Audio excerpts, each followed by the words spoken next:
Welcome to Weird Web Radio, an explorer's guide to hidden worlds of the paranormal and occult, reality-expanding experiences, and the downright weird and bizarre.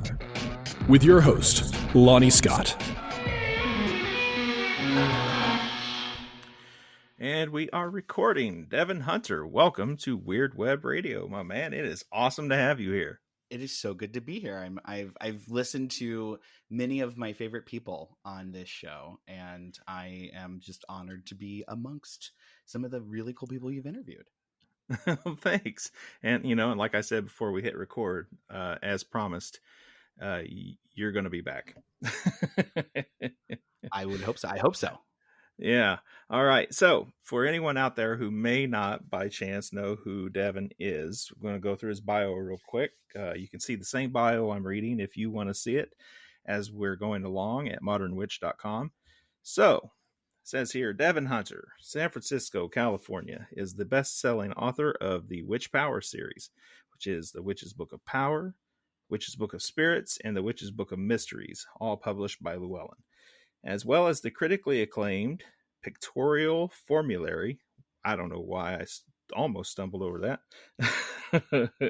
Book titled Modern Witch, Spells, Recipes, and Workings, also published by Llewellyn.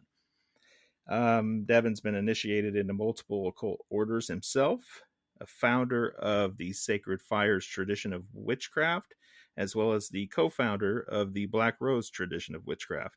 In addition to his AV Club. And what's an AV Club?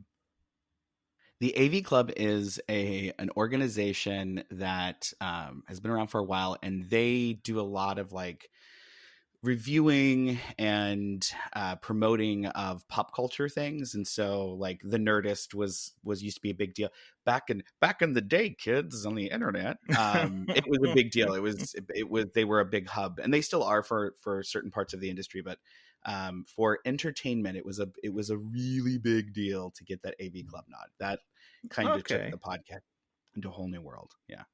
Gotcha. All right. See, I like to ask questions as I go along in the bio sometimes.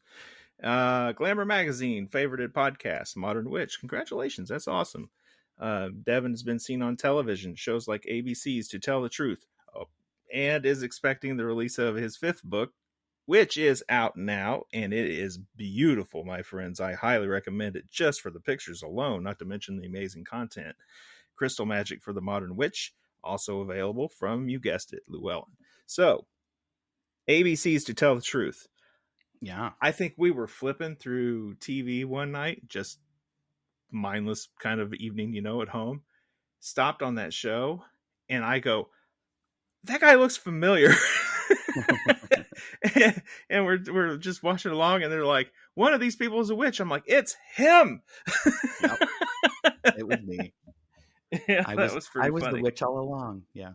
Yeah. How did you get? Trip. That was a really weird experience. I bet it was. How did you get picked for that? Did they reach out to you? Did you like audition for something?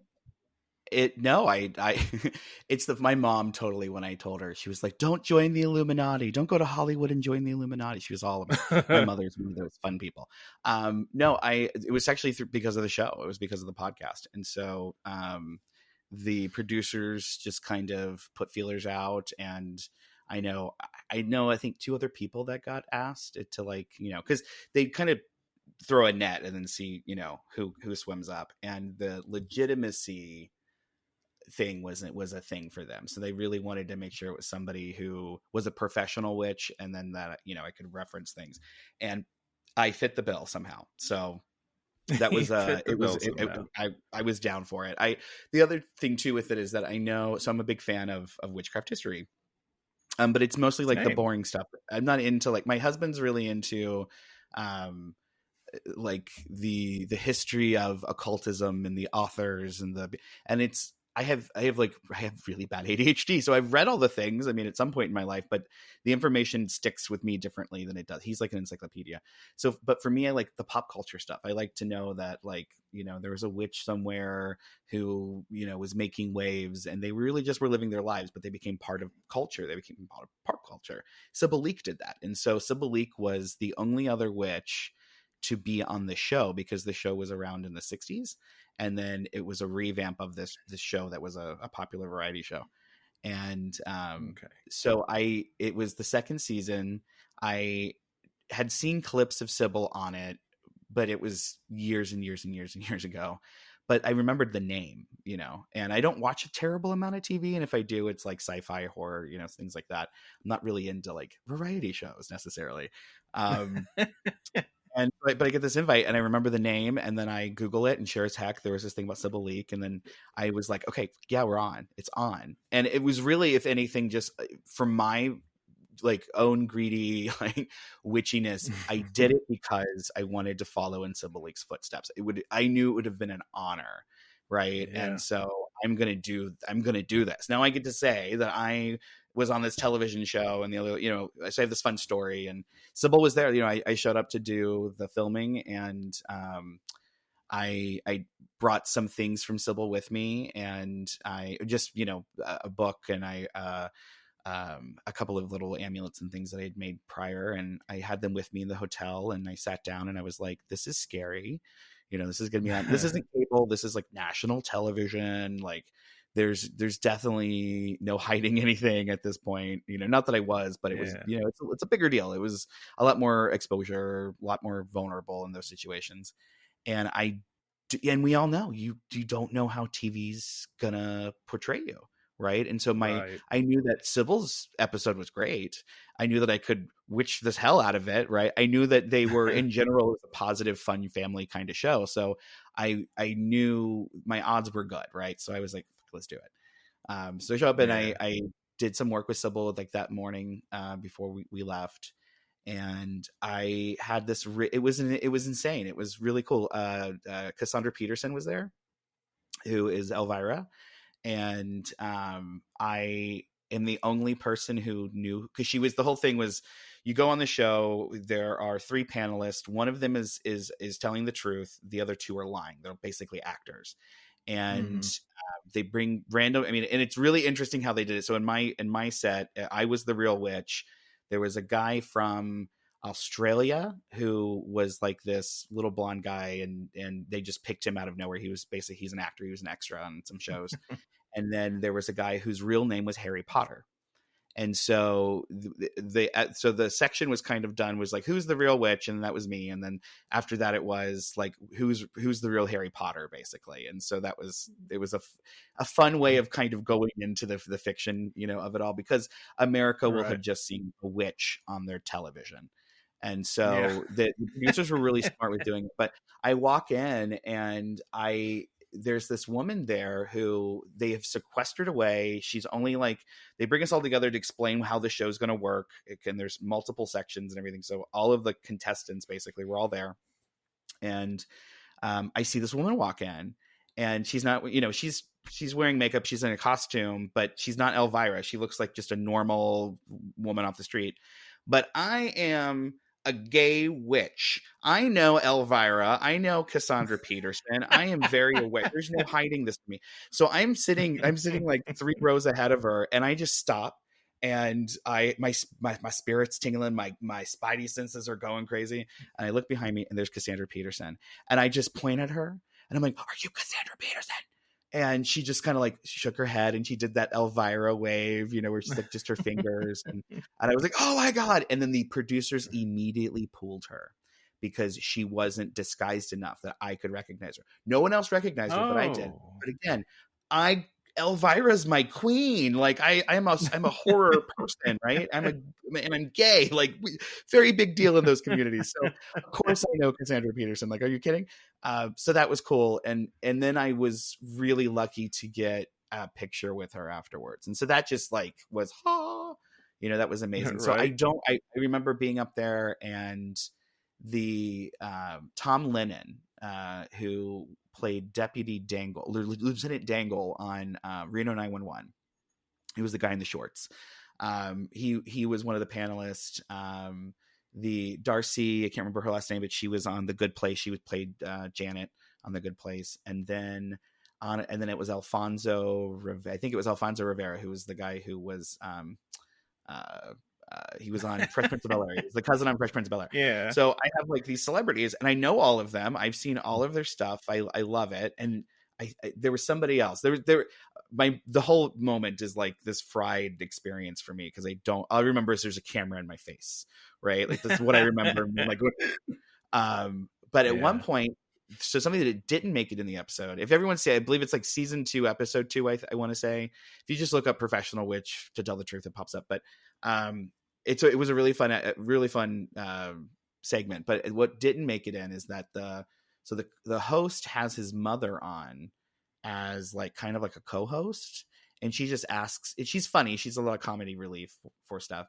But at one point, she asks, "How many people are in your cult?" And she had misheard when I had said occult earlier in the segment. And so she thought I was talking about having this cult. Well, I didn't know how to respond to that because we had Black Rose. And at the time, Black Rose had like over 300 people who were part of the system. And so I just was like, well, actually, we had 500 at the time. But I said 300. And the audience just went, oh. And it was this moment of like, oh my God, I'm going to get eaten alive by America. Like, oh my God, oh my God. and the host was like, Mama, he said occult, not cult. So, so she clarified it. And it didn't make it into the episode. And I'm really grateful because I think that would have scared a lot of people. But it was one of those, like, you're on TV, you can't really hear things. And so that was a little weird. But I'm pretty sure Tom Lennon's an occultist. I'm like 99.99% sure he had the look. He had that like eye contact thing, like he could sniff me out a mile away, kind of a thing. Yeah. And then they asked a question about Aleister Crowley, and we're not supposed to lie. We're just supposed to kind of die our way through it. So answer, but kind of vaguely, that kind of a thing. And he just looked right at me and he's like, "What do you think about Aleister Crowley?" I was like, "Oh, he was basically," he was like pretty cool until the cocaine, and that was the thing that like. Like he knew I said it. that was too much detail. Right.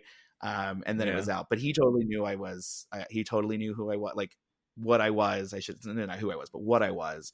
And I could tell by just when he shook his hand at the end of the dude is an occultist. Dude is 100% an occultist. I have no doubt. And there's rumors about that too. So I'm not surprised that there's rumors because from my experience with him, he had that thing, you know what I mean? Like he had the thing. No, I know. And, he sniffed me out a mile away. But yeah, that was a really weird, it'll never happen again, probably, and I've had 6 different production companies follow me around or contact me, interview me, stuff like that to have a reality show, and it never sticks. And, and I'm okay with that. I'm just making myself available for the opportunity. That's the way I look at it. But I'm okay if it doesn't work out. And that was the first time that anything close to like, okay, this is going to happen. You're going to be on TV. That was it. And so I went with it. And it was really because I have books to promote. I mean, at the very end, they showed my books on national television. That was amazing. But it came with a bunch of, all my witch author friends called me up. Do you know what you're doing? Are you sure? I'm like, it's going to be fun. And it was fine. It worked out great. But it could have gone a bunch of different directions, Lonnie. It could have been a very different experience. Yeah. Well, it worked out. We're in a moment in time where I don't think we have to worry as much about how we're going to be received by the public. Now, if you were a bigger celebrity, maybe you might be concerned about blowback. Like Vanessa Hudgens recently had her show. If I was a celebrity at all. I mean, like, there's like, we're not celebrities. That is so not a thing. But if I was a celebrity, it would have been a big deal, right? Like, right. I'm just this witchcraft guy who writes books.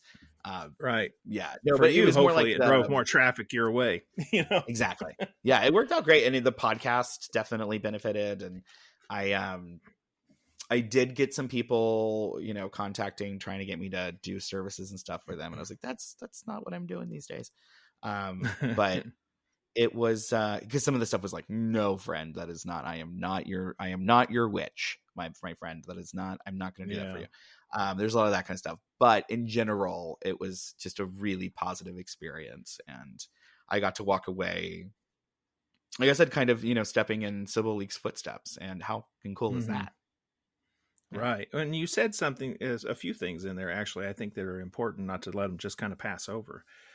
One is that you said you're doing something that only Sybil Leek had done before, in particular in relation to the show and history, right? So in a way, you're stepping into something that Sybil has done. Now, and even cooler is that you brought items related to Sybil with you to the set. So Oh yes. you brushed right over that, but this is an enormous lesson in witchcraft Oh. right then and there. Right? So, Yeah. I mean, sure, you're, yeah. Sure. yeah. So like the way I teach in my own particular traditions, like every circle you cast, if you're into circle casting, is related to anyone that's gone before. You're not stepping just into power or claiming your place in the magical world. You are stepping into a flow, a line of power that has existed long before you. You're becoming something more important than just the individual in this way, and connecting to things that really matter to a particular spirit. Like one of the best pieces of, I guess you'd call it necromancy I'd ever done, is going to the grave of a particular individual who died saving a lot of other people, with his favorite things that I found out he knew, like he liked in life, to petition him for assistance. So all of that is related right there in the way you said you took items related to Sybil to a place that would have been related to something that she had done in the line of witchcraft. I mean, it's got layers to it, and I think it's awesome that you did that. Well, thank you.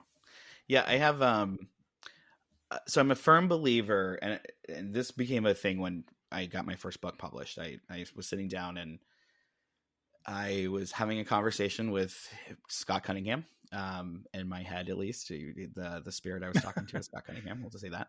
My imaginary friend was Scott Cunningham that night. But we were having a conversation, and it was just really this me being like honored to be part of the same publishing house as him. And people have this weird relationship with Llewellyn, and I'm so happy to talk about it because I get it, because I was around for the books that people complain about. I was buying them too, right? Like, I get it. People complained about books? No. Oh yeah. Oh, we're in especially in, I mean, come on, we're in America, right? Like, it's a thing. I felt your deception, sir. I felt it. But but I believe very much that I am just one person participating in a conversation that is a very old conversation and that will continue on for future generations. So Sybil Leek, Christopher or Scott Cunningham, Christopher Penzac, are people who came before us. They writers, really for us, it's writers, just because of the way the movement developed. And it was like, once with the witchcraft laws were repealed in England, then people were really writing about it and talking a lot about it more. But we've got this idea that like, it's all new, and it's not. Like, we're just carrying on a conversation and we're participating in it. And so my job as an author is to engage that conversation, help it make sense for the world that we live in now, hopefully provide a foundation for others to jump in and carry on the conversation, right? And we don't do that by regurgitating information. We do that by contributing information. We do that by contributing, not, and hopefully it's gnosis and wisdom that's gained by that. But it's also like, if all I did was just copy what Scott Cunningham wrote, or Christopher Penzac, or Sybil Leek, or Dorian Valiant, if all I did was just take that stuff and just regurgitate it, I'm not adding to the conversation. So I'm forcing the conversation to be stagnant. And right now there's a big that's a lot of what we got. The internet's full of repetition. Books are full of repetition, especially because we have all these AI books out there. I'm going to get on my high horse right now about that. So we have a lot of just basic witchcraft that's just kind of floating around there. And there are people like Scott Cunningham, like Sybil Leek, who, were part of the conversation and broke ground. And we may look at Scott Cunningham now and be like, oh, well, he took this from this and he took this. But at the time that was things were done differently. You know what I mean? Like, we always have to take things in context of the time that they were developed and what was going on with them. We know we can add context, and we know that we can add things now. He didn't have that capability. I mean, it was literally, he did not have the capability to do that. The information was not available. And so there's things that, like, we're in a much better position because information is readily available, because we have the ability to discern and whatnot. But all I can do is use that as a filter in this conversation that I'm so blessed and lucky somehow to be continuing on from people who came before me. So when it came to the show, I looked at it as an opportunity to just get connected to one of my witchcraft ancestors, right? A incredibly powerful woman who did some incredibly amazing things, who helped bring magic and the belief in spirit back to humanity and the West in a way that we just didn't have. And she's, you know, sacrificed a lot to make that happen. And why, you know, so for me, it was like, holy shit, how cool is this, that I get this opportunity to work with Sybil Leek. Like, that was my whole thing with saying yes, was like, I'm going to do this. Because Storm found it. My partner Googled it. And he was like, did you know that? And I'm like, yeah, I remember this episode. I remember seeing this in a class somewhere. Somebody pulled the video out and I watched, because it's a short little segment, but I remember watching this because it was one of the first times you had a witch on TV. And, so I was just honored. I was just honored to be part of that, to be able to work with her in that way. So I went into it knowing that I was going to have this opportunity, and as a witch, how like stupid of me would it be if I didn't take advantage of the situation, right? And so, and in this case, you know, working with Sybil Leek. And so, you know, we had tea in the morning, and I got her scones and fruit, and we had a whole conversation. And when I was getting ready to go on set, because there's no, I mean, the prep was just them running down, telling you what to expect, but there was no practice, there was no nothing. And so, this is your mark, sit down. Like, that was how it was. And so I remember standing behind the screen, and that they lift up to reveal us, and I'm wearing the stupid witch hat. And which, you know, which was part of the gimmick, and I knew it was coming. And so I wasn't like, you know, I was fine. Then they put me in green face or something. And I also, I enjoy the witchy cliches in pop culture. So I'm not one of those witches that rejects it. I totally embrace it. And so I was down for it. But I remember standing there and being like, I feel so fucking stupid. I have this like Harry Potter hat on, and I'm going to, you know, be on live TV. And I only have it on for 10 seconds, and we take it off and we sit down, and it's fine. But it was, you know, to create the impact. And Sybil was there, and she was like, they just want to show. And that I heard it. They just want to show. Okay.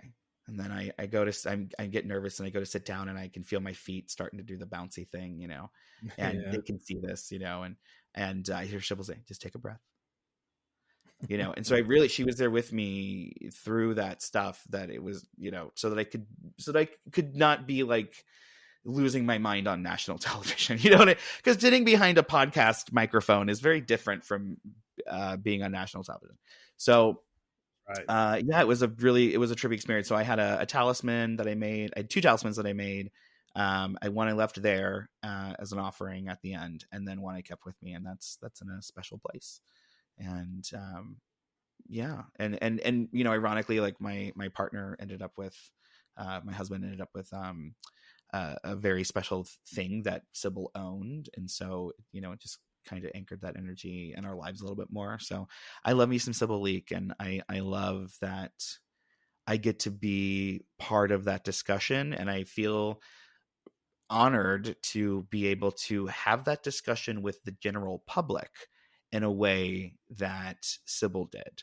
And I don't think I'm breaking the same type of ground she did, obviously, because she did it, right? But it's so cool to show up, and it was 2021, I think, and have this experience of being part of that. And I mean, it was just, yeah, it's something I'll never forget. I have my picture with me and Cassandra Peterson, and, you know, I posted every like 9 months, remind people that I hung out with Cassandra Peterson once.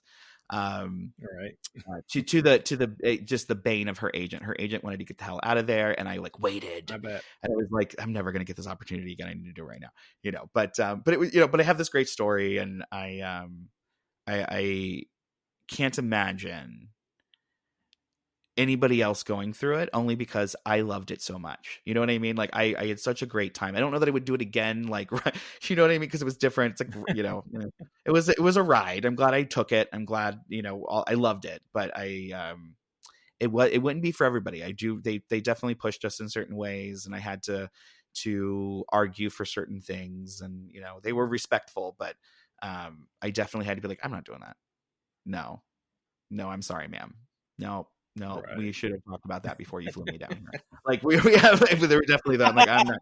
I understand that these other people will say yes because camera and thing. I'm not doing that. Yeah, you know, because the flip side of it is that I knew because we all do, whenever we see a witch on TV and it's a real witch or somebody who's, you know, saying they're a real witch on TV, we all look at them because they are representing us, right? Yeah. Whether we like it or not, it's You're right. happening. Whether no matter if it's Bob and Fairy Wings or if it's, you know, me on TV, we're all being represented. And so I took that very seriously. And I think that's something that I, you know, speaking back to Sybil, we connected on was the seriousness of making us acceptable, but like in a way that didn't whitewash us either.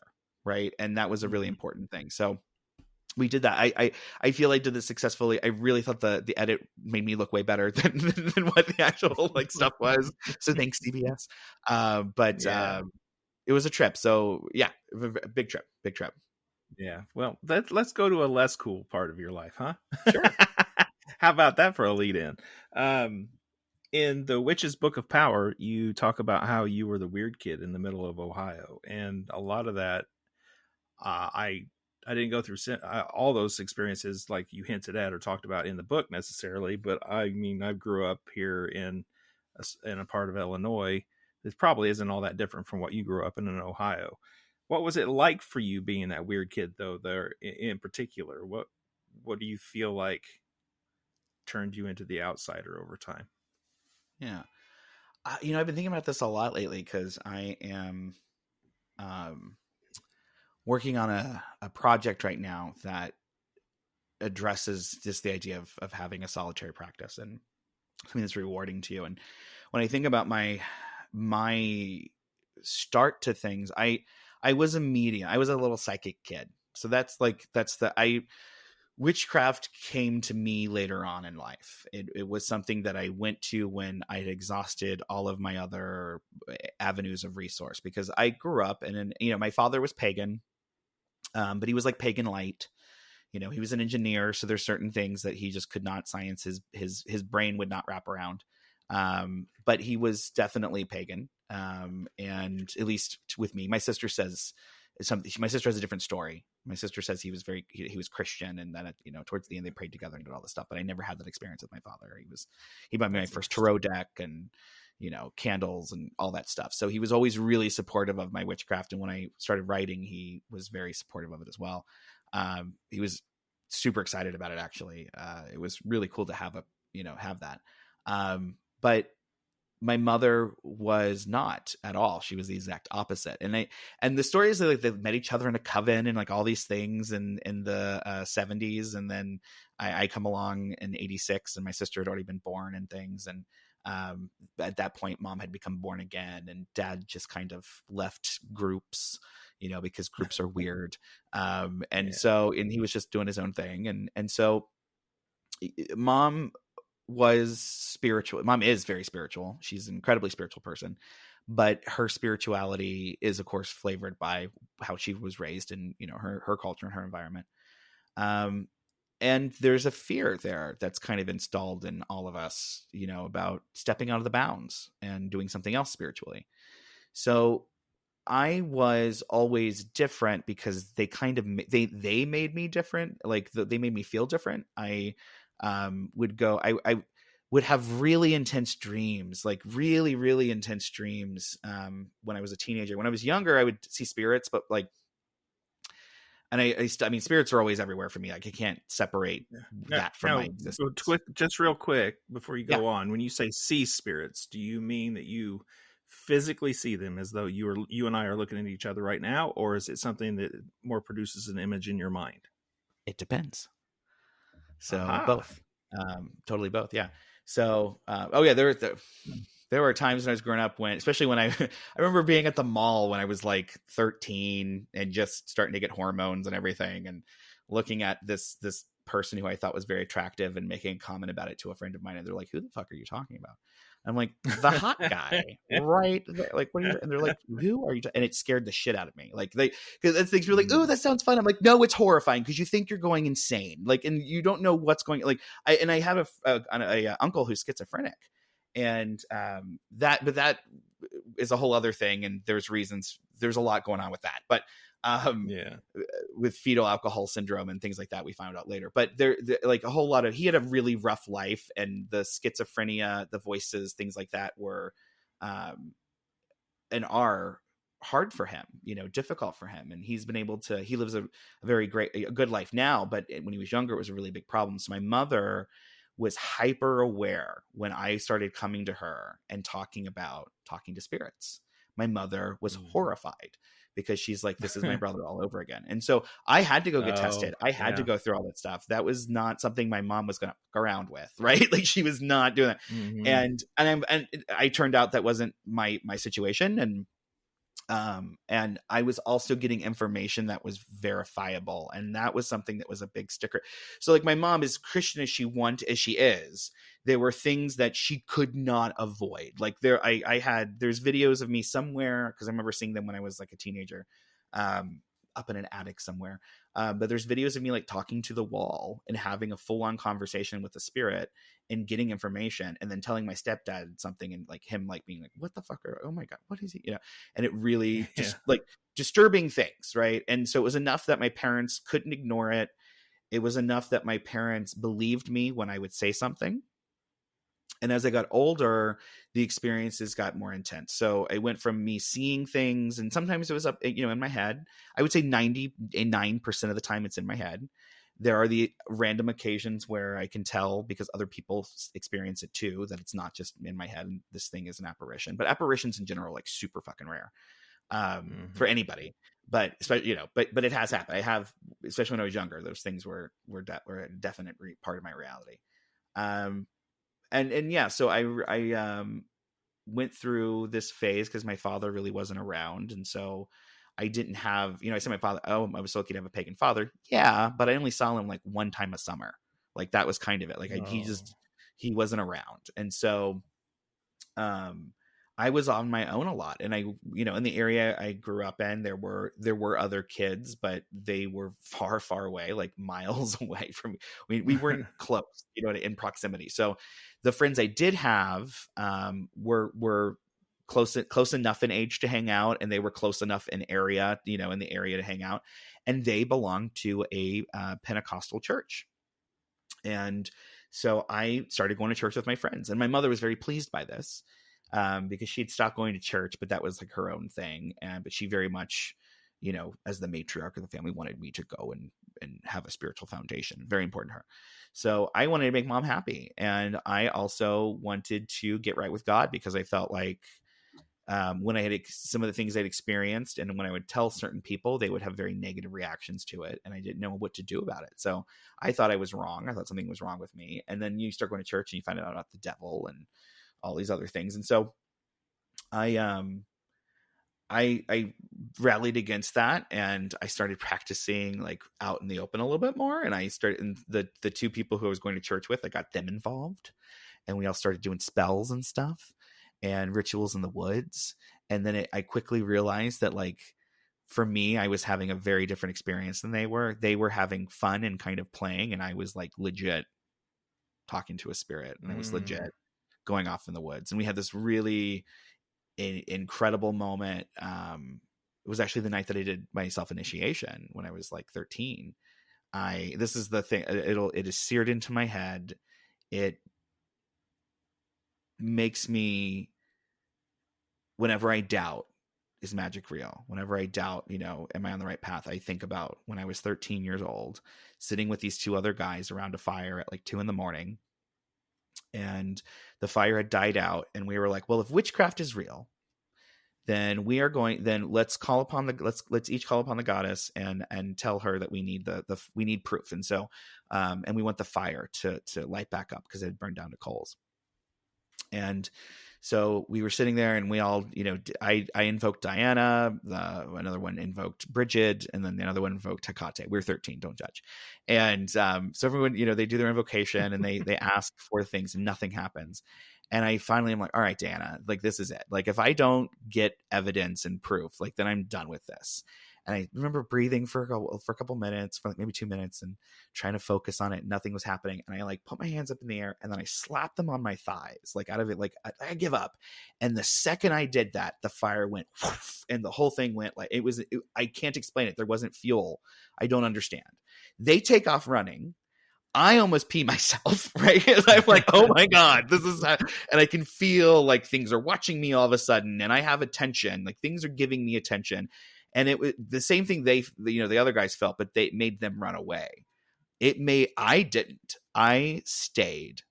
And that was the night that I can really pivot. I can say that I went from just being primarily consumed with my psychic stuff to really including witchcraft and occultism into that understanding, and making a concerted effort, right, to look for people who took it seriously, to look for material from people who, because everything that was really available was like teen blah blah blah, and I didn't want that because that wasn't going to help me. I was having spirits coming to me telling me really crazy shit. I was having really intense dreams that were visionary, and then things would happen as a result of them. Dead people wouldn't leave me alone. Like there was a lot going on, and there were no answers. And so I'd go to church and I'd talk about my dreams, and the minister would tell me that the devil's trying to, screw with me. And then at one point they like full on do an exorcism on me without my mother's consent. And I had to stay after late one Wednesday night after, and it's a whole long story. We're not going to get into it because it's like a long story, but it ends up being that Right. they, this group of men circle me, and I'm alone, and they're all grown ass men, and they hold hands and they start praying and chanting and speaking in tongues. And I just start laughing because it's so awkward, right? You have all this stuff going on, and you're a teenager, so I knew what they were doing because I'd been around the church, but it just was so awkward, and the energy also was just awkward, right? Just all of it was awkward. So I started giggling and laughing, and as I do that, I can hear a voice in my head say, "These people are not for you. These people are not for you."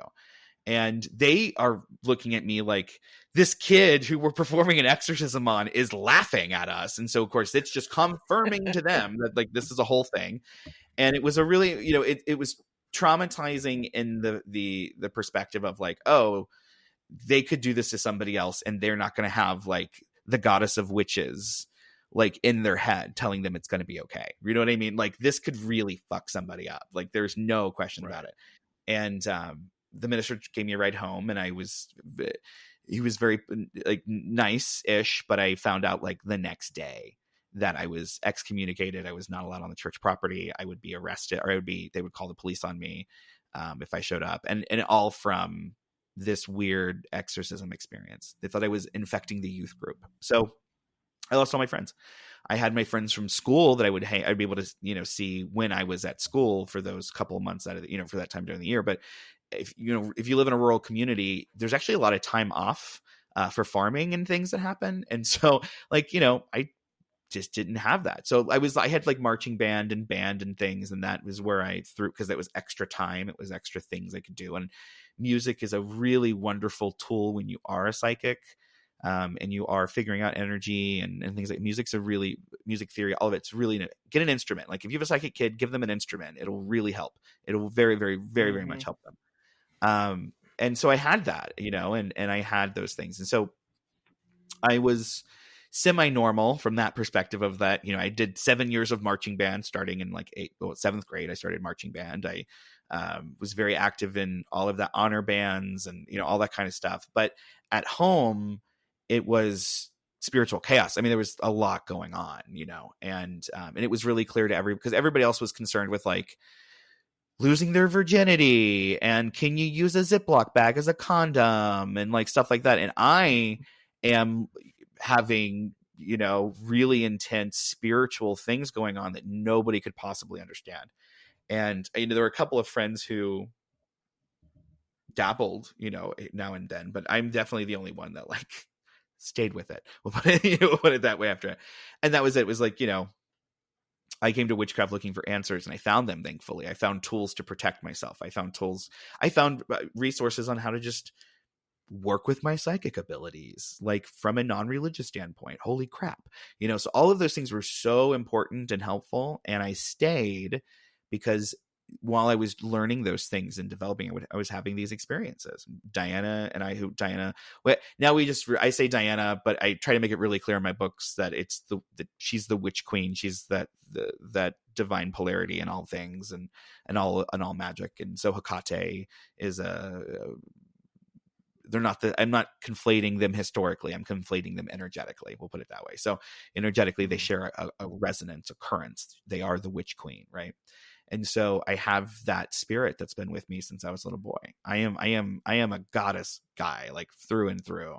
And luckily for me, Diana was there, right? Diana was there for a lot of physical abuse and helping me get over that and heal from that because of, issues with my stepfather and, things like that. And later on sexual assault and, things like real life shit would happen. And the spirits were there to help me survive it. And, so I always tell people witchcraft saved my life, but I mean that in very literal ways. Like I went there looking for answers, but what I found was a lifeboat. Yeah. I totally get that. And it's a very brave of you to share some of those details from your youth, because I guarantee you someone out there, and believe me, we know that you're out there, is going through something similar right now. And, I have my own history of abuse and bullshit that I had to go through when I was young as well. And in many ways, finding witchcraft, magic, and the occult saved my life too. Now, I'm curious, as someone who went through that kind of experience, what might you tell that person who's listening right now, going through something similar? What kind of advice might you give them that they could take away to see a way out, a better future? Well, you have to believe that you're worthy of a better future first. Like that's the first thing. So I know in my situation, being, gay, psychic and, all of those things, very emotional because I had hormones and all of that fun stuff. But then I also had this abusive stepfather who was, he's my dad. We've done a lot of healing. We've done a lot of work and a lot of forgiveness and stuff. It's different now that I'm 36 years old looking back on it. I can look and say, that was abusive. This was not right. This, people shouldn't do this with their kids. But I can also realize like he's dyslexic. He has anxiety and bipolar disorder. All of this was undiagnosed.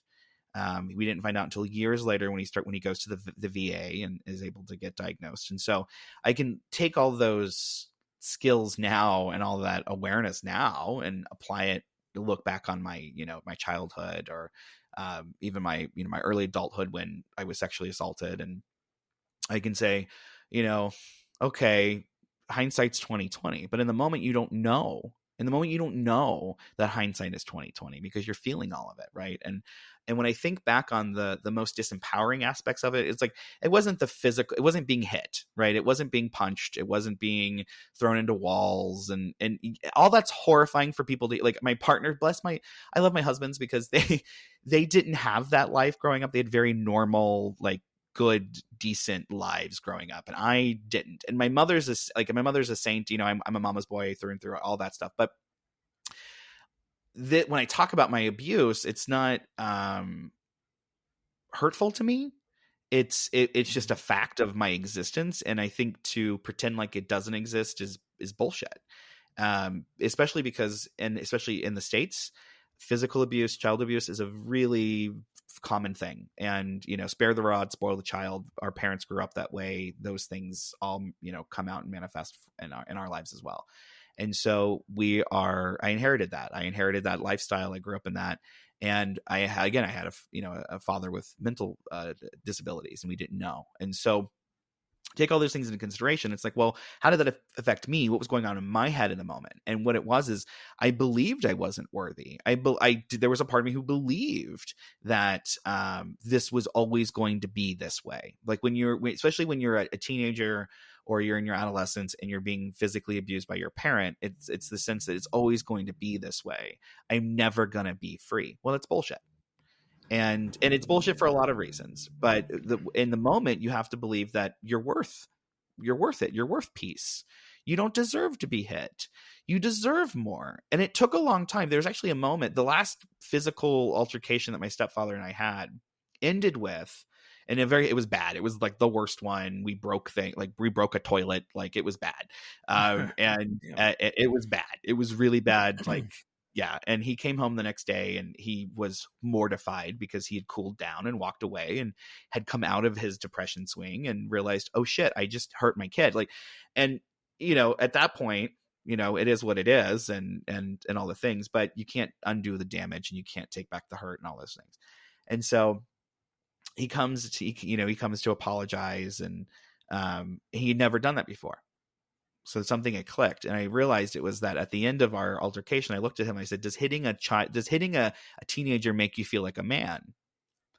Because at that point, I know what's like psychologically, I know what's going on, right? I've seen enough TV, to know what the hell's going on. And that hurt him in a way that nothing else could have ever hurt him, right? And so I had that, but I pulled that out of like spirit. Like, that was just, I knew that he was fucked in the head. I knew there were things going on, but saying that was the little knife that was it. And that was the last time. And I was 16, and that was it.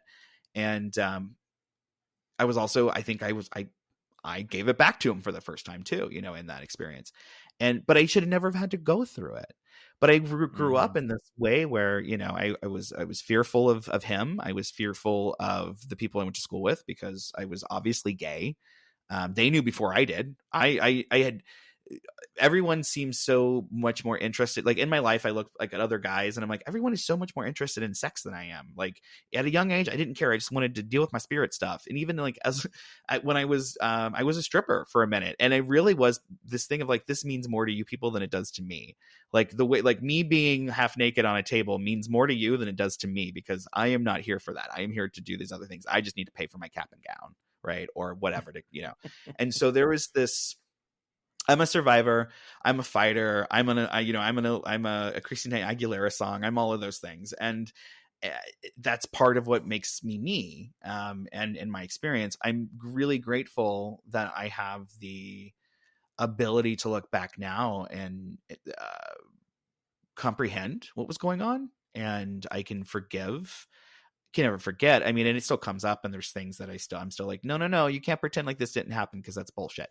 Like, I'm that guy. Like, no, I'm over it, but I don't want you to whitewash it, because that's disrespectful to what I literally experienced for like a decade of my life. Like, this is not okay.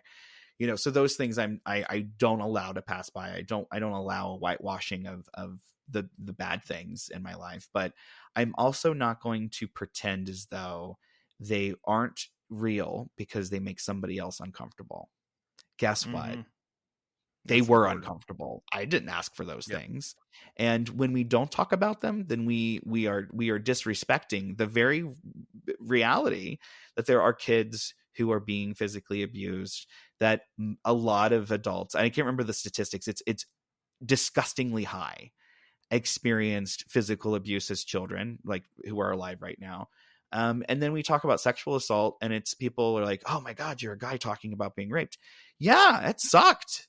That was horrible. And I was sexually assaulted as a kid, and I had all these, there's a lot that went on, right? Luckily I had witchcraft. Luckily I had teachers that were like, hey, we need to do some shadow work here. Right. Or I had one teacher say, this is part of your shadow work, and I want you to go to therapy to just talk to a professional about this as part of your spirituality, as part of your spiritual work. Holy crap. My minister definitely wouldn't have said that, actually. In fact, my minister would have told me it was my fault. Right. Yeah. So there's, it just, witches handle things a bit differently. And I was okay to be the odd guy because I just wanted to survive. And witches and the occult community, especially at the time, was there, and they had my back, and they were supportive. And so when I landed on my feet after all the things that happened, and I had been forced to kind of rediscover myself, I had this moment of like, okay, I'm going to be here. I'm going to be here because I experienced real spiritual, transcendental, massive, cool shit. Right.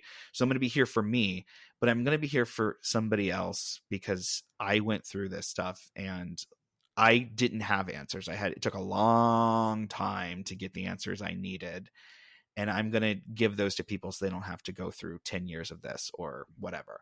And that became my mission, my personal mission, was to bring magic and to talk about magic in a way that was empowering to people, but not in like the spicy psychology kind of way, but like genuinely, what the hell's bugging you? What's in your way? Let's do magic about it. Mm-hmm. Right. Like, okay, so you like the you're having problems with work, right? Well, let's do a spell on your boss. You need more money during, because you rely on tips. That was a big part of my life for a really long time. I have mastered tip magic. I know how to make bank with tips because I was a server bartender for a long ass time. I know how to do it. That's part of the work that we do to alleviate the pressure on our lives so that we can have a spiritual moment. Right?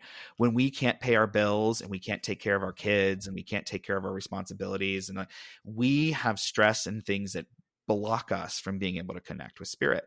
So I was never one of those witches that was like, oh no, I can't ask for this. I can't do magic for it. No.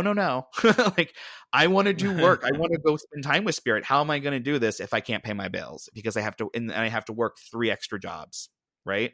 Like, it's not going to happen. So it all of it really being the odd guy out, being the black sheep in my family, which, now is a great thing because we're all weirdos and everybody, and we all live, it's fine. But, and in the little town I grew up in, it's great. I'm the only one who wrote a book in my little town. Like, that's cool. I'm not like on a billboard or anything, but I have this little thing in my cap of like, I got out of Brown County, Ohio. I got out of Mount Orb.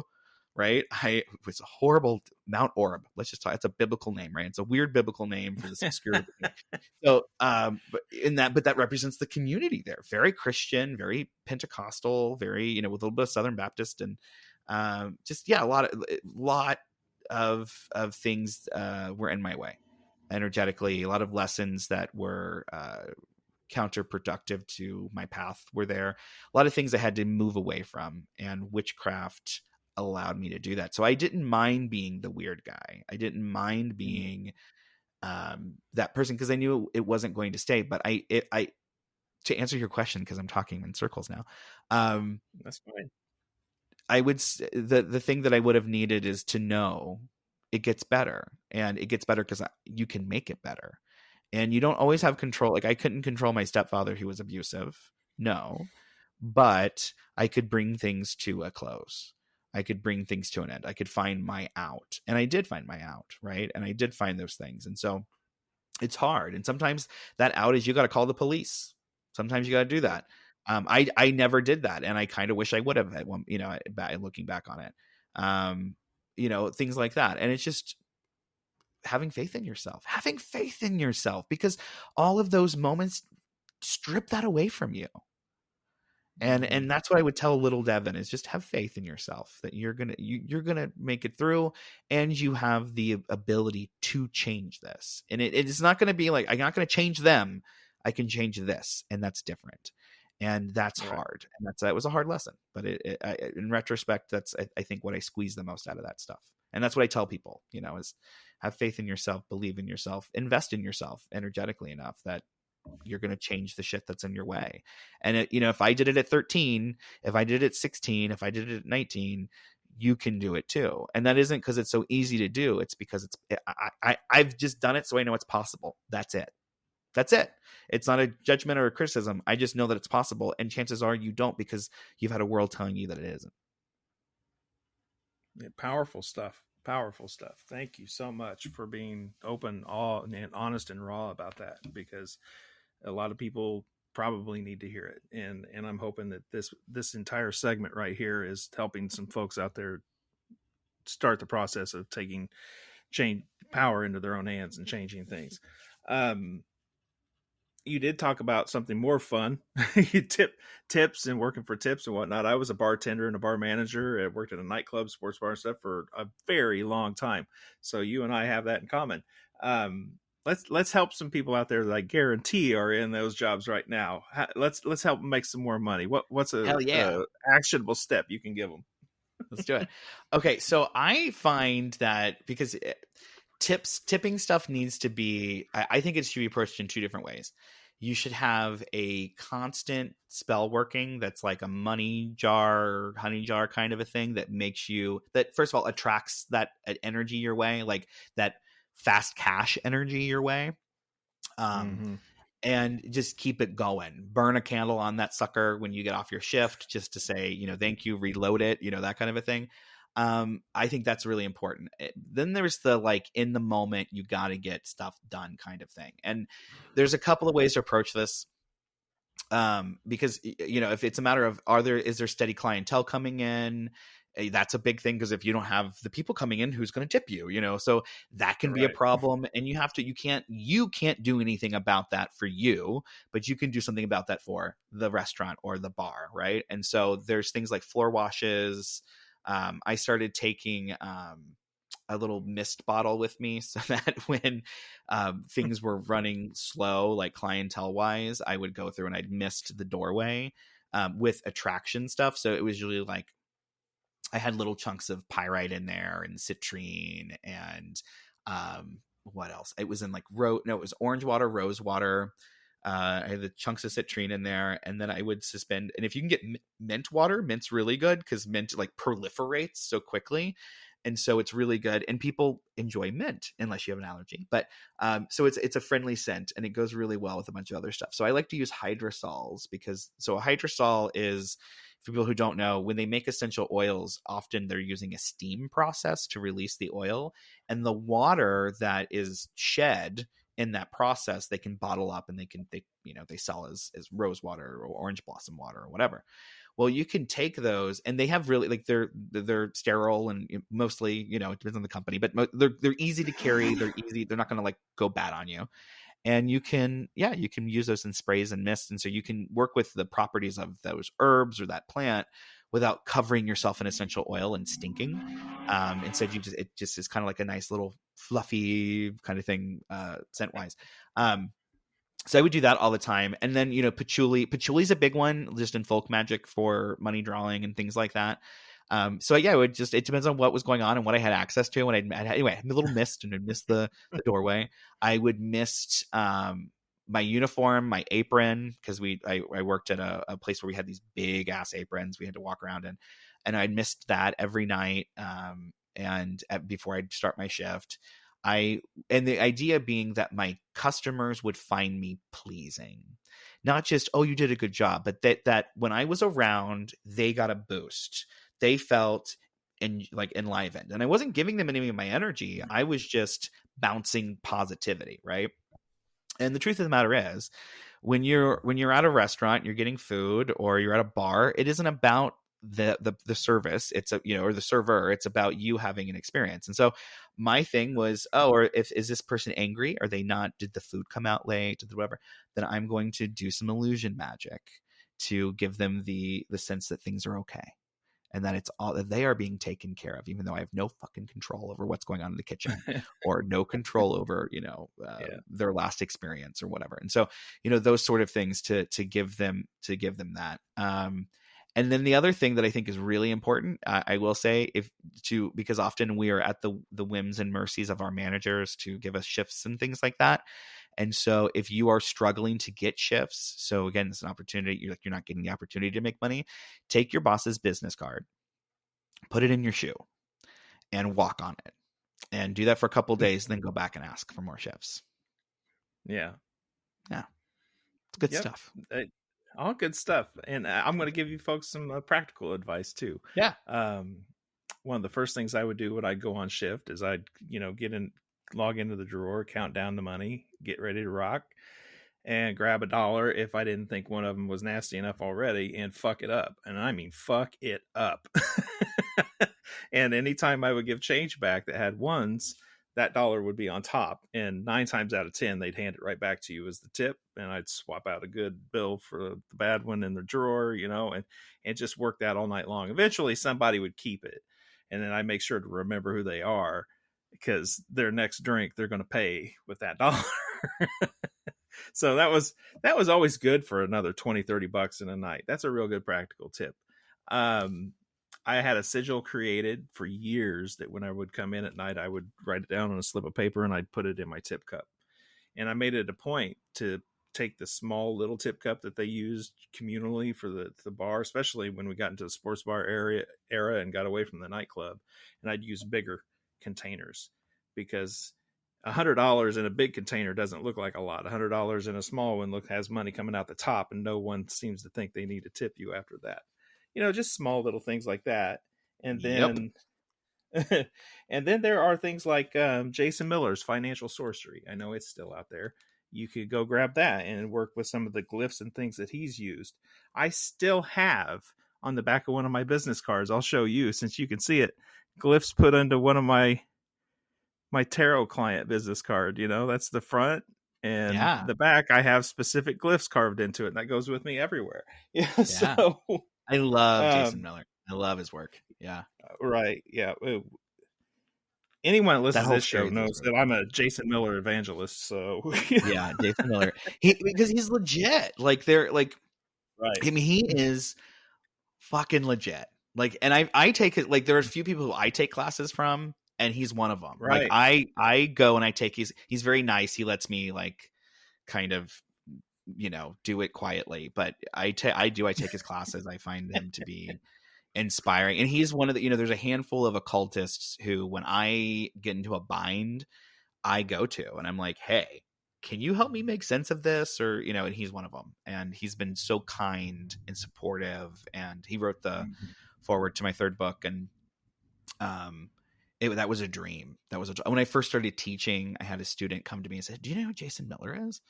I have no idea. And there's an exercise in the Witch's Book of Power called Opening the Gates. I think it's Power, Opening the Gates of Heka. And he's like, he talks about Heka. And I'm like, really? And we have two totally different things, but they line up perfectly, and it's great. And that got me hooked on Jason Miller. And I got one of his little books, because like the littlest, thinnest one. And I can't remember which, because I got them all now. That's Protection and Reversal Magic. Yes. Yeah, that was it. And I got that, and I blew through it in an afternoon, and I was like, this guy is genius. And then that was it. And then, met him online. He's just, there's a few people who do not look at other authors like we're competition. It is a huge problem in the author community, and all author communities, isn't just ours, but ours is particularly vicious. And I'm learning that as I go write other things and I participate in other parts of like publishing. And it's just because of the nature of the beast, right? So we don't have a big, huge, giant network or system of church to tell us how to do things. And so we're all kind of free to be our own priests and priestesses and priestesses and do whatever we want to do. And so people don't really discuss things anymore like openly. Like it's a lot more just, this is my thing. And then people like giving commentary back on people's things. And I'm like, well, first of all, spirituality is like ridiculously personal. Like, so let's just start with that. So, and it's also an art form. And like, no matter how, it doesn't matter what type of spirituality you practice, it is very much an art form. And so then we get into the thing of like judging people's art. And like, are you really that guy? Are you really that guy or that lady or whatever? Like, I don't want to be that person, but it's gotten better now. But during the pandemic, like and it's not just like Llewellyn authors love wiser authors who love Simon and like we all get along. Like the business part gets along perfectly fine. There is no divide there. And when you act like there is, everyone notices, and it often causes you to lose out, right? Because people don't like it. They don't want to do business with people who are like that. And it's just, it's not good business. And so but during the pandemic, there became this like influx of new authors that are all gone now because they were just there to ride the wave. And that's when we got all these AI books and all of this stuff. And it just became a thing. John Beckett was on my show, and we were talking about this, and he was and he mentioned that he's witnessing what he referred to as the speciation of the community, which is that we're all breaking off into our little species and our own little groups, and we're not necessarily communicating like we used to. And so my whole thing has been like, fuck that. Like, just because it's bad for everybody. It is bad for everybody. I am a member of multiple occult traditions. I understand the importance of secrecy. So let me just start by saying that. I understand. I have secrets. I have secrets No, Those are same. mine. No, I totally Those get are it. my Yep. traditions. I don't need to write about those in order to share like real magic with people, And so it's so it's better now, but it was a really big problem. And I just got back from a conference and we were talking. I was on an author panel, and um, somebody had asked like about the writing process and everything, and I was like, okay, truth is, it's horrifying because like I love doing it, like I love being raw with people and being honest, and I love when I get to do that. But the flip side of it is that I'm writing about my spirituality. Like I'm not writing about your spirituality. I'm writing about my spirituality. I don't give a flying fuck what you do. I don't. And the reason why I don't is because it's up to you. I hope that you encourage yourself. I hope that you empower yourself, but it is not my job to be your priest and to tell you you're doing wrong. I'm not here to give you a moral compass. You're human. You're sentient. You already have one, right? That religion doesn't give us a moral compass. We are born with those. We just don't call it moral, right? And so Right. religion gives us a context, and then we give those moral terms. We know not to hurt people. We know not to be mean to people. We know these things. Sometimes you gotta defend yourself, and I'm sure glad I can do that. But the flip side of it is that, at the end of the day, once you find peace, you'll do pretty much anything to protect it, And that's what came out of this discussion with these other authors and on this panel was like, we're sharing really sensitive stuff, and it ain't easy, and it's awkward. And so when you have like weird feedback from people who were like there's I don't ever read reviews, but this one review popped up for Witch's Book of Mysteries, or no, it was Spirits, and they're like 2 stars because he says angels are this, and I'm sorry, I can disagree. And that was the review. The fuck. The fuck. Right. That's not a review on my work.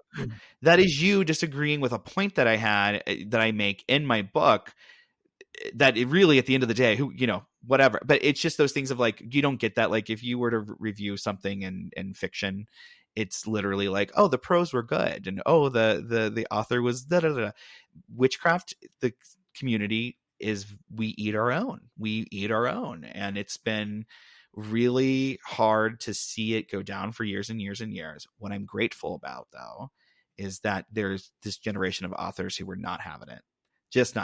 And it's really wonderful to see that rise up and I'm part of that, which is really fantastic. But I also had been part of the old crew that was like dealing with it all the time. And so to see these people being like, no, I want to be your friend just because I want to have somebody to bounce ideas off of. And I want to be your friend because I like your theories on stuff. I think you have a great take on it. And it's not, I want to be your friend because I want something from you, which was a big thing for a long time. All of us were dealing with it.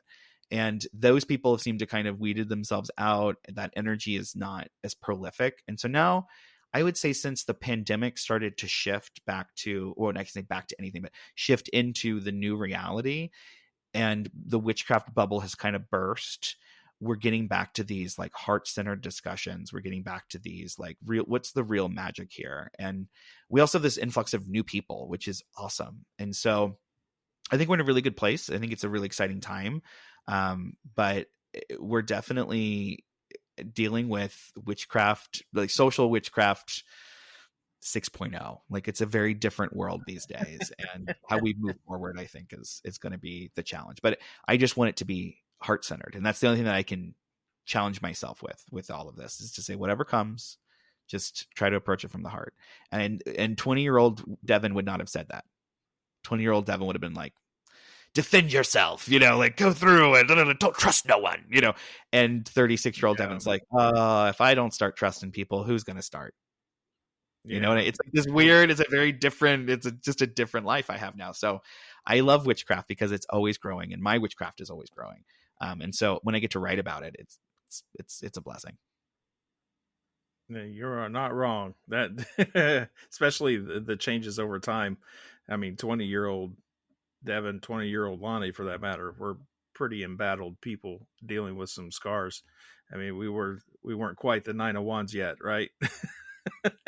Absolutely. Yeah. We have gotten into quite a bit here. I want to steal more of your time for the regular portion because I'm fine. Way back in the beginning in the bio, you said something that piqued my interest, but it didn't seem appropriate at the time, depending kids of the flow of conversation we were having. And it was, how did you say that? You said, at that time I had Black Rose, as though Black Rose is something you don't have anymore. Would that be accurate? No. That, Okay. how do we put it? So we're actually in this really cool process with Black Rose right now, where, to be honest with you, it took on a life of its own. So, like, when I started Sacred Fires, it was originally called the People's Witchcraft, and it was a class I was teaching out of my shop that eventually moved to my house because we had more space and I could do more in my house. And then the year was up, and the students were like, well, what do we do now? And I was not prepared to give them a tradition. I just was teaching them, a very non-religious type of witchcraft. And I kind of realized, like, okay, well, first of all, here's this opportunity to build community. And I was still kind of new out here on the West Coast. And so I missed community. I will say this about the Midwest. There's some really cool community in the Midwest and on the East Coast that we just don't really have out here. And so, I was in this space as a teacher where it was like, they want more. Do you want to give them more? I'm like, well, I got more. So sure, and that's how Sacred Fire started. And then, I don't know, it's about 2 years, 3 years later, we're having this discussion where I'm saying, I don't feel like I want to take all these people like into Sacred Fires, because Sacred Fires is growing and it's shifted into this very specific thing. And I want it to be that. What's the difference between the two then? Because Yeah. if you're in this confliction between the both, what's defining the two that would make them different, I guess? Yeah. So in a nutshell, more than like the whole history, Yeah.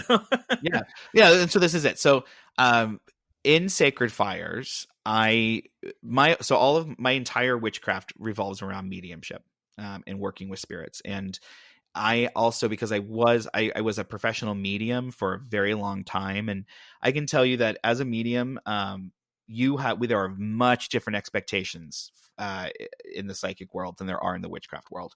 Like in the witchcraft world, you can get away with saying, "Oh, I talked to a spirit, and the spirit said la da da da da," and no one's going to question you. They're just going to be like, "Okay, yeah," because everyone's just speaking from this place of gnosis.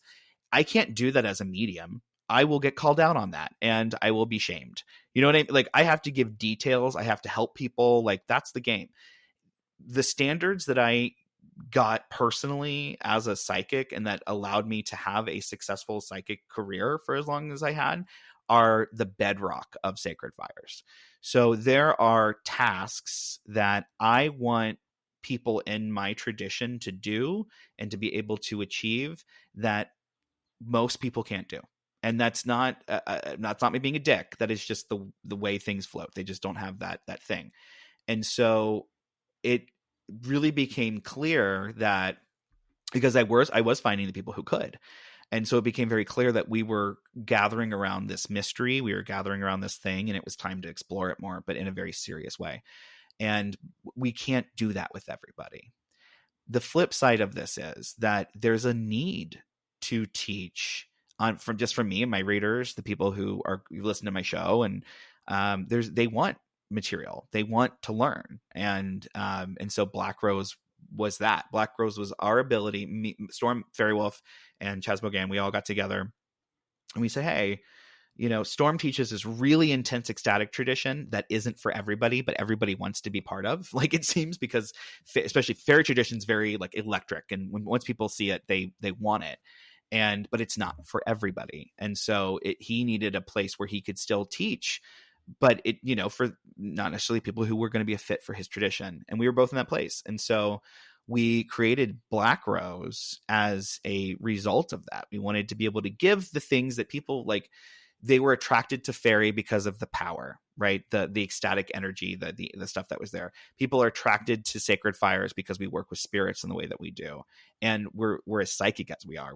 Psychism is a really important part of my tradition. And people are attracted to that stuff. So we were like, well, how do we give them what they want without giving them, what they don't know they want, kind of a thing, And so it was, Black Rose was a result of that, and it is perfect. It has this really cool thing. where we've got this thriving online community, and the emphasis in Sacred Fires, in Blue Rose Fairy, and in Black Rose is solitary practice. That is the emphasis. It's not group work. And so we are really dedicated to this idea of helping people create a sustainable, whatever that is for you, whatever that means for you, a sustainable and enriching solitary witchcraft practice that gives you answers, so that when you are having those discussions with the people outside of witchcraft and they're grilling you about, how does this work? And do you really believe this? You have answers. Because that being in those situations suck when you're like, well, no, I believe this. And people are questioning it because they have a book they can just reference and pull quotes from, but you don't. And so helping people find the confidence as witches to move through their life with answers, not only to those questions, but questions you're going to have too. And that's a really difficult thing. And so we wanted to create Black Rose just to fill that void and to give our readers, our students, a place to go that wasn't necessarily going to be these really hardcore systems that aren't for everybody. And I say they're not for everybody because I've seen people wither when they attempt them. And it's not, so it's not out of like this, I genuinely mean that it's not out of a gatekeeping sense from the, only the few are blessed. It is we've done things and I've seen people like dark things happen as a result. And it's just because magic is real and that's it. And so it just boils down to that, where, our Blue Rose and Sacred Fires are deep. There's a lot of really intense, deep stuff that we do one-on-one. And in Black Rose, it's not like that. It's community driven. You can sign up, you get weekly content dripped to you. You don't have to worry about paying for it later. What I mean for this is you always pay for it no matter what. With us, you pay $25 a month. You get access to a community. You get access to a staff of people who can help you. Like if you're having problems with the lesson, you've got teachers that are meeting with you weekly in open office hours to answer your questions. Email's always open, a Discord community full of people who are always willing to help. But in addition to that, you can do it on your own time. So you have the ability to go to take your lesson, do your work, go away, come back when there's questions. If you need to take a couple weeks off because your kid fell and is, got their arm in a cast or something, take time off. Spirit doesn't, it's okay. That's fine. So we're trying to give people similar to what they would receive if they went through a tradition, like a singular tradition like Gardnerianism or Alexandrianism or any other, give them that same type of backbone without the emphasis being on group work. And that's different. That is a whole other approach to teaching that type of witchcraft, but we're doing it. And because we have those backgrounds, and so we can say, okay, this is how you set this up. And Black Rose is awesome. And so we're actually in this place now where Black Rose, it's a 13-month system. And now we're like, okay, we're same thing that happened in the initial, stages. People are like, okay, now what? And that's, as a teacher, so humbling. Like, I mean, I really just had this moment where I got a little teary eyed the other day because I was like, people actually give a fuck. Like, I'm doing this stuff. I'm making this stuff. I feel like half the time, like, I'm off in my own little spirit world, and I get to do this, and this is my life, and people are interested and they're hungry for it. And I don't know, that thing of feeling like you belong there. Like, that's always an issue I've ever had. And, we all have outsider syndrome and all that stuff. And Black Rose is the remedy for that. And for me, it has been. For the people who take it, it has been. For my partners, it has been. And so now we're in this place of like, okay, what's part 2? And the cool thing is that Matt Oren, my husband, is now jumping in. And so he's taking on the priest role, because he always was. He just wasn't actively creating the material with us. And now he gets to do that. So I'm really excited about that. So he's coming in. So we have like this really incredible group of people who are making the content and creating it. We have something really special. It really is. Black Rose is unique. Where do people go to sign up for Black Rose? Because you just said Matt Oren is going to be taking part in this. And judging by the download numbers of my show, I promise you, I have a lot of listeners who just got really fucking excited. Yeah, Matt's a special guy. Yeah, so Matt is he's really busy always. Like he's a busy guy. But he's a priest in our tradition, and we,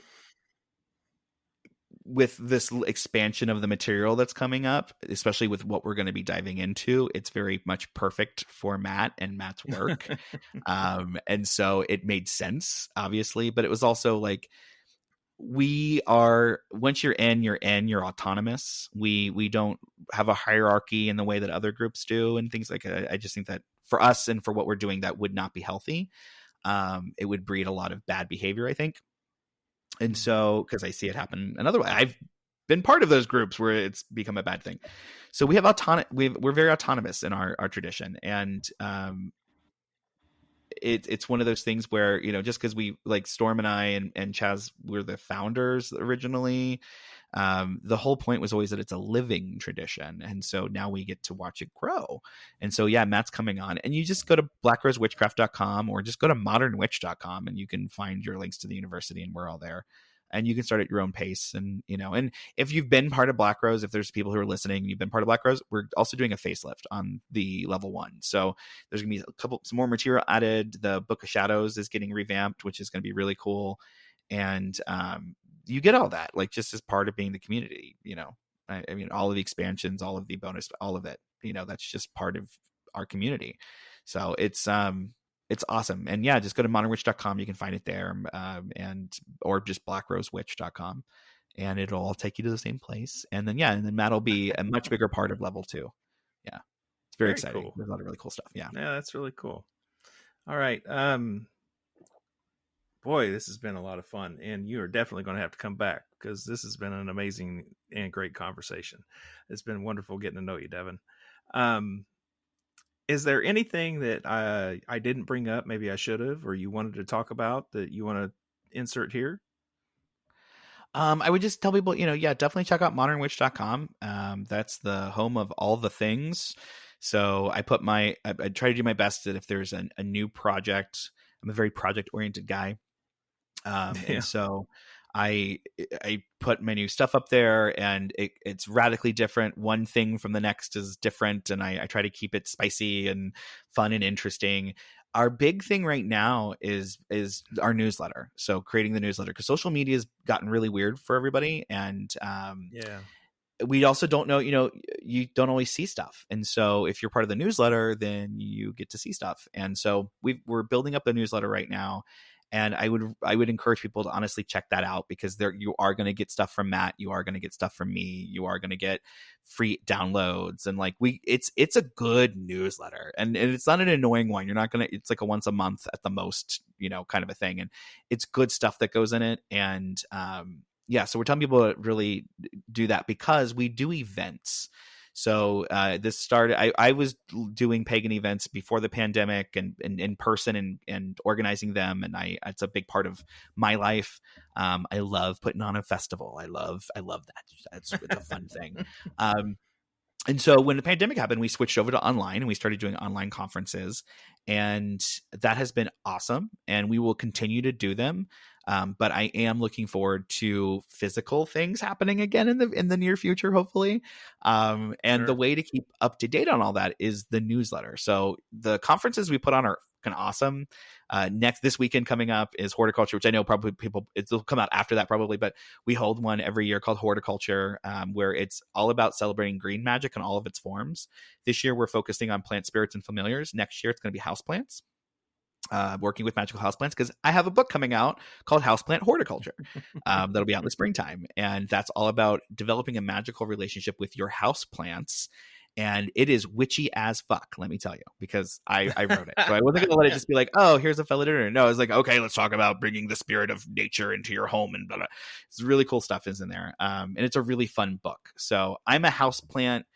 I hate to say it's a houseplant because it lives in my house. That's the only thing that makes it a houseplant. But I am a plant nerd, and I'm not a witch who, like, herbs.